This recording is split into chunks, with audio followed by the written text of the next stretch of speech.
Hello guys, मैं रुस्तम और आप देख रहे हैं नॉलेज लाइफ। गाइस, आज हम लोग पढ़ेंगे बिहार बोर्ड का क्लास 8 का हिंदी और क्लास 10 का नॉन हिंदी। और आज हम पढ़ेंगे चैप्टर नंबर 19, जननायक कर्पूरी ठाकुर। जन यानी होता है लोग और नायक होता है नेता या हीरो। यानी लोगों का हीरो कौन? जननायक कर्पूरी ठाकुर। ठीक है ना। ये बिहार के पूर्व मुख्यमंत्री भी रहे हैं, उप मुख्यमंत्री भी रहे हैं, विधानसभा अध्यक्ष भी रहे हैं, विपक्ष के नेता भी रहे हैं। यानी कि बहुत सारा योगदान रहा है इनका बिहार में। और ये पाठ की कौन सी विधा है? तो जीवनी है। जननायक कर्पूरी ठाकुर की जीवनी पढ़ना है, जो पाठ्य पुस्तक विकास समिति के द्वारा हमारे किताब में लिखा गया है। हम लोग इसमें से बहुत सारे ऑब्जेक्टिव्स, इनके माता पिता का नाम, इनके जन्म, इनका मृत्यु, इनके कारनामे, ये सभी को पढ़ेंगे। सबसे पहले इस पाठ का उद्देश्य पढ़ते हैं। लिखा है, बिहार की विभूतियों में जननायक कर्पूरी ठाकुर अत्यंत सम्माननीय है। बिहार के जितने भी बड़े महान लोग हुए हैं उनमें जननायक कर्पूरी ठाकुर भी हैं। इस पाठ में उनकी जीवन यात्रा के उल्लेखनीय पहलुओं का उद्घाटन किया गया है। यानी कि हम लोग उनके जीवन को पढ़ेंगे लोग, जिससे उनकी जीवन दृष्टि, संघर्ष, राजनीतिक विवेक के साथ साथ मानवीय मूल्यों का पता चलता है। यानी कि वो राजनीति के बारे में क्या सोचते थे, कैसे राजनीतिक थे, वह संघर्ष कैसे किए थे और मानव समाज को कैसा बनना चाहते थे।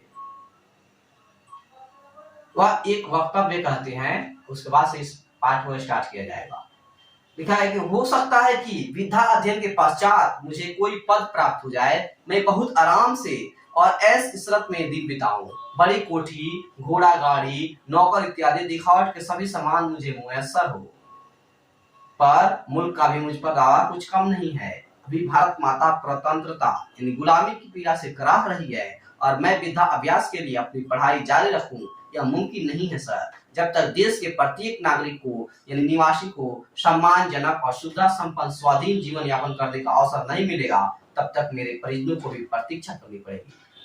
ये किसका वक्तव्य है? जननायक कर्पूरी ठाकुर का। वह कहते हैं कि मैं पढ़ लिखकर नौकरी तो कर सकता हूँ, मेरे पास घोड़ा गाड़ी बंगला तो होंगे, मैं अच्छा से शांत जिंदगी तो जी सकता हूँ, परंतु ऐसा नहीं, क्योंकि हमारा देश अंग्रेजों का गुलाम है और जब तक हमारे देश के हर एक व्यक्ति को आजादी नहीं मिलेगी, हमारा देश आजाद नहीं होगा, सभी स्वाधीन जीवन नहीं जिएंगे, तब तक मेरे भी घर वालों को इंतजार करना पड़ेगा।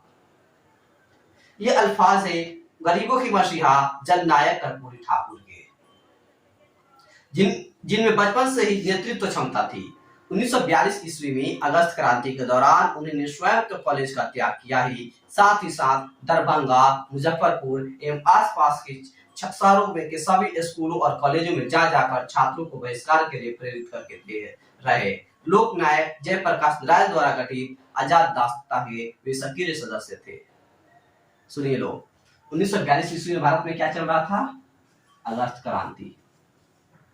ठीक है ना।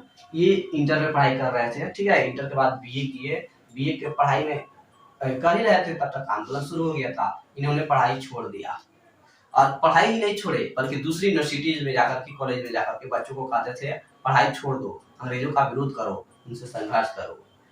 जयप्रकाश नारायण, ठीक है ना, ये बिहार के बहुत ही बड़े नेता थे, लोक नायक जयप्रकाश नारायण। उनके द्वारा एक संगठन चलता था आजाद दास्ता, ये इसके सदस्य थे, मेंबर थे, ठीक है ना। तंग आर्थिक स्थिति से निजात पाने के लिए उन्होंने गांव के मध्य विद्यालय में 30 रुपए प्रति माह की दर पर प्रधान अध्यापक का पद स्वीकार किया। दिन में स्कूल में विद्या अध्ययन करते, अध्यापन करते, पढ़ाते, कार्य करते और रात में आजाद दास्ता का सदस्य के रूप में जो भी जिम्मेदारी मिलती उसे बखूबी निभाते। 23 अक्टूबर 1943 ईस्वी को रात्रि लगभग 2 बजे में गिरफ्तार कर लिए गए और दरभंगा जेल में डाल दिए गए। यह उनकी पहली जेल यात्रा थी। सुनिए लोग, ये बहुत ही गरीब घर से आते थे, तो अपने घर को चलाने के लिए 30 रुपये माह पर क्या करने लगे? गांव के स्कूल में पढ़ाने लगे। लेकिन रात में आजाद दास्ता के मेंबर के तौर पर आजादी की लड़ाई भी लड़ते थे। इसी चक्कर में उनको 23 अक्टूबर को, कब? 23 अक्टूबर 1943 ईस्वी को अंग्रेजों ने गिरफ्तार कर लिया और जेल में डाल दिया। ये पहली बार जेल गए थे। स्वतंत्रता प्राप्ति के पश्चात 1952 ईस्वी के प्रथम आम चुनाव में समस्तीपुर के ताजपुर विधानसभा निर्वाचन क्षेत्र से कर्पूरी ठाकुर सोशलिस्ट पार्टी के टिकट पर भारी बहुमत से विजय रहे। देखिए लोग, जब भारत स्वतंत्र हो गया 1947 ईस्वी में और बिहार में पहली बार जब चुनाव हुआ 1952 ईस्वी में, तो इन्होंने सोशलिस्ट पार्टी के टिकट पर समस्तीपुर विधानसभा, समस्तीपुर की जगह है ताजपुर, वहां के विधानसभा का चुनाव लड़े और ये जीत गए। बाढ़, भूख, गरीबी, बेकारी, भ्रष्टाचार, भूमि सुधार, महंगाई, विकास इत्यादि समस्याओं पर उन्होंने विधानसभा के अंदर जोरदार आवाज बुलंद की। यानी अपने क्षेत्र की जनता के लिए, गरीबों के लिए इन्होंने संघर्ष किया और विधानसभा में उन लोगों के विकास के लिए बहुत सारा योगदान दिया। सन 1952 ईस्वी से लेकर के 1988 ईस्वी के अपने जीवन के अंतिम दिन तक बिहार विधानसभा के सदस्य रहे। इस दौरान बिहार विधानसभा के कार्यवाहक अध्यक्ष, विरोधी दल के नेता, उप मुख्यमंत्री और 2 बार बिहार राज्य के मुख्यमंत्री भी बने। देखिए लोग, पहले व्यक्ति होंगे जो इतना लंबा समय तक रहे होंगे। 1952 से लेकर के 1988 ईस्वी तक लगातार विधायक रहना बड़ी बात होती है। इसमें भी बिहार में जितना भी बड़ा पद होता है, चाहे विपक्ष का नेता हो, विधानसभा अध्यक्ष हो, है ना, या सदन के नेता हो, या इसके अलावा एक बार उप मुख्यमंत्री और 2 बार मुख्यमंत्री भी रहे हैं। बात है सन 1957 ईस्वी की। कर्पूरी ठाकुर गांव का दौरा कर रहे थे। उसी दौरान उन्होंने देखा कि एक हैजा पीड़ित अपने जीवन का अंतिम क्षण गिर रहा था। 1957 में दोबारा चुनाव हो रहा था। ये गांव में घूम रहे थे, लोगों का जायजा दे रहे थे। तभी देखिए कि एक आदमी है जो हैजा से पीड़ित है और मरने के करीब है। अस्पताल वहां से काफी दूर था और उसे अस्पताल ले जाने के लिए कोई सड़क मार्ग नहीं था। उसके परिजन उसे मरते देखने के लिए विवश थे, लेकिन कर्पूरी ठाकुर ने हिम्मत नहीं हारी। उन्होंने हैजा पीड़ित व्यक्ति को अपने कंधे पर उठाया और करीब 5 किलोमीटर पैदल चलकर उसे अस्पताल पहुंचाकर ही दम लिया। जन सेवा और क्षेत्र के लोगों को से जुड़ाव की मिसाल कम ही देखने को मिलती है। यानी कि 5 किलोमीटर तक एक बीमार आदमी को कंधे पर लेकर के पैदल चलना ये बहुत बड़ी बात होती है और इसी वजह से इतने लंबे समय तक विधायक थे। उनके जीवन की ऐसी अनेक घटनाएं हैं जिनमें उनका जनपक्षीय व्यक्तित्व उभरता है। पहली बार सचिवालय स्थित अपने कार्यालय कक्ष में जाने के लिए पहुंचे तो ऊपरी तल पर यानी द्वितलीय मंजिल पर ले जाने के लिए लिफ्ट से ले जाया गया। लिफ्ट के ऊपर अंग्रेजी में वाक्य पढ़ते ही चौंक पड़े, ओनली फॉर ऑफिसर्स। यानी कि जब विधानसभा में गए, वहां से सचिवालय में जा रहे थे द्वितलीय छत पे, तो लिफ्ट से जाना था, तो लिफ्ट पे क्या देखिए लिखा था ओनली फॉर ऑफिसर्स, यानी सिर्फ अधिकारियों के लिए जाएंगे, बाकी लोग किससे जाएंगे? सीढ़ी से। शेष कर्मचारियों को आना जाना सीढ़ियों से होता था। यानी केवल राजपत्रित कर्मचारी ही लिफ्ट का प्रयोग कर सकते थे और राजपत्रित कर्मचारियों को मनाही थी। उन्हें सीढ़ी से आना जाना पड़ रहा था। कर्पूरी ठाकुर के इसमें सामंती पट्टा ही हुआ, यानी कि उसमें वर्ण व्यवस्था दिखाई दिया, छोटे बड़े का भेदभाव दिखाई दिया। उन्होंने सरकार के वरीय अधिकारियों के प्रतिरोध के बावजूद लिफ्ट का प्रयोग सबके लिए आम कर दिया। यानी अब अराजपत्रित कर्मचारी के साथ साथ सचिवालय में काम से आने वाले अन्य लोग भी लिफ्ट का प्रयोग कर सकते थे। यानी लोगों के विरोध करने के बाद भी इन्होंने बोर्ड को हटाकर फेंकवा दिया और कहा कि लिफ्ट सबके लिए चालू होना चाहिए, है ना, और सभी लोग जो बाहर से आते थे वो भी अब ऊपर जाने के लिए लिफ्ट का प्रयोग करने लगे। महान बनना तो सहज है, लेकिन ऐसा बनना है कि हर किसी को रहे कि वो अपने घर का है, अपना है बहुत मुश्किल है। ऐसे विलक्षण व्यक्तित्व के धनी थे श्री कर्पूरी ठाकुर। जन्म समस्तीपुर के निकट पितौजिया नामक गांव में 24 जनवरी 1921 ईस्वी को हुआ था। इनका जन्म कब हुआ था? 24 जनवरी 1921 ईस्वी को। कहाँ? पितौजिया गांव में, ठीक है, समस्तीपुर के पास है। उनकी माता का नाम राम दुलारी देवी था। माता का नाम राम दुलारी देवी और पिता का नाम गोकुल ठाकुर था। इनकी पत्नी का नाम फुलेश्वरी देवी था। देखिए, माता, पिता और पत्नी तीनों का नाम याद रखिएगा। ठाकुर जी का बाल्यकाल अन्य गरीब परिवार के बच्चों की तरह खेल कूद तथा गाय और अन्य पशुओं को चराने में बीता। यानी एकदम गरीब परिवार से गांव के बच्चे थे। ये खेलते थे, पढ़ाई करते थे और मतलब गाय भैंस भी चराते थे। कर्पूरी जी को दौड़ने और तैरने का शौक था। किसका? तैरने और दौड़ने, रनिंग एंड स्विमिंग का शौक था। जब 6 वर्ष के हुए तभी उन्हें गांव की पाठशाला में दाखिला कराया गया। 6 साल के बाद वह एडमिशन लेते पढ़ाई करने के लिए। वे पाठशाला भी जाते, संस्कृति पशु भी चराते थे।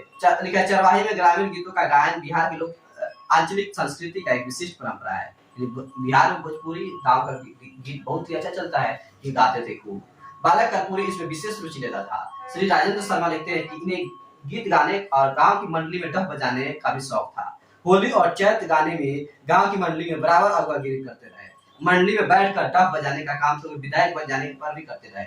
यानी कि वह विधायक बन गए थे, उसके बाद भी वह होली में गीत गाते थे ना, चैता गाते थे, डफ बजाते थे। सन 1940 ईस्वी में उन्होंने मैट्रिक की परीक्षा द्वितीय श्रेणी से उत्तीर्ण की। ये कब मैट्रिक की परीक्षा पास किए थे? 1940 ईस्वी में, और सेकेंड डिवीजन से, ठीक है। फिर दरभंगा की चंद्रधारी बिरला कॉलेज में उन्होंने आईए में यानी इंटर में नाम लिखवाया, लेकिन कॉलेज आना जाना एक कठिन काम था। आर्थिक अवस्था इतनी अच्छी नहीं थी कि वे किसी छात्रावास में रहकर पढ़ते। फलतः वे घर से घुटने तक धोती पहने, कंधे पर गमछा रखे, बिना जूता चप्पल पहने पांव पैदल चलकर मुक्तापुर रेलवे स्टेशन पहुंचते, वहीं से रेलगाड़ी पकड़कर दरभंगा पहुंचते और कॉलेज में दिन भर पढ़कर संध्या समय लौटते।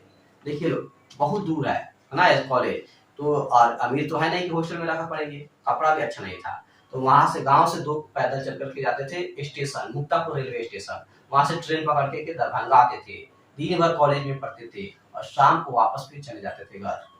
इस तरह नित्य 50-60 किलोमीटर की यात्रा करते हुए उन्होंने कठिन शारीरिक श्रम के साथ 2 वर्ष तक पढ़ाई जारी रखी। यानी आईए का 2 साल का पढ़ाई होता है, पढ़े।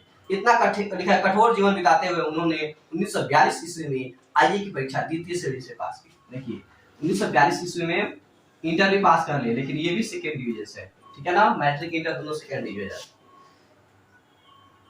स्नातक कला के प्रथम वर्ष में उसी कॉलेज में उन्होंने नामांकन कराया, यानी कि चंद्रधारी मिथिला कॉलेज में भी बीए में भी एडमिशन ले लिए, लेकिन 1942 ईस्वी के अगस्त क्रांति में कूदने से अपने आप को नहीं रोक सके। आपने बता चुके आप लोग को।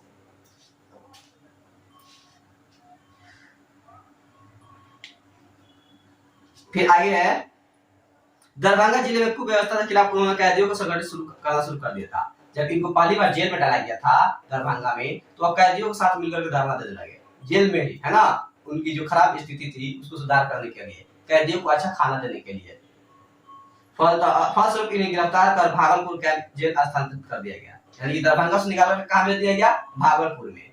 भागलपुर कैंप जेल में कैदियों की सुविधा के लिए 25 दिनों का उपवास कर सरकार के लिए झुकने को मजबूर किया।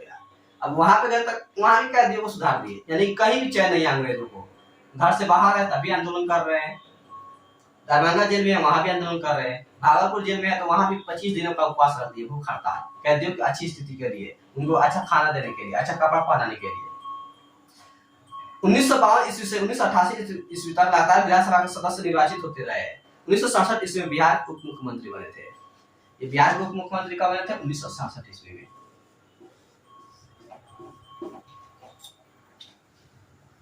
और 1970 तथा 77 ईस्वी में बिहार के मुख्यमंत्री पद को संबोधित किया। 2 बार 1970 ईस्वी और 1977 ईस्वी, ठीक है, 2 बार बिहार के मुख्यमंत्री भी बने और बिहार की सेवा की है। दलगत राजनीति से कर्पूरी को गहरा धक्का लगा। 12 अगस्त 1987 ईस्वी को उन्हें विपक्ष के नेता पद से हटाया गया। 17 फरवरी 1988 ईस्वी को हृदयघात के कारण इस महान विभूति का निधन हो गया।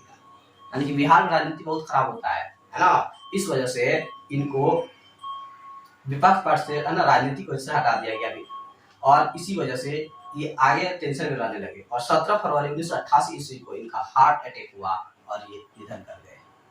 ये किसके द्वारा लिखा गया है? पाठ्य पुस्तक विकास समिति के द्वारा। ये वीडियो आपको कैसा लगा कमेंट सेक्शन में जरूर बताएं। और वीडियो पाने के लिए हमारे चैनल को सब्सक्राइब करें और अपने दोस्तों में शेयर करें। तब तक के लिए धन्यवाद।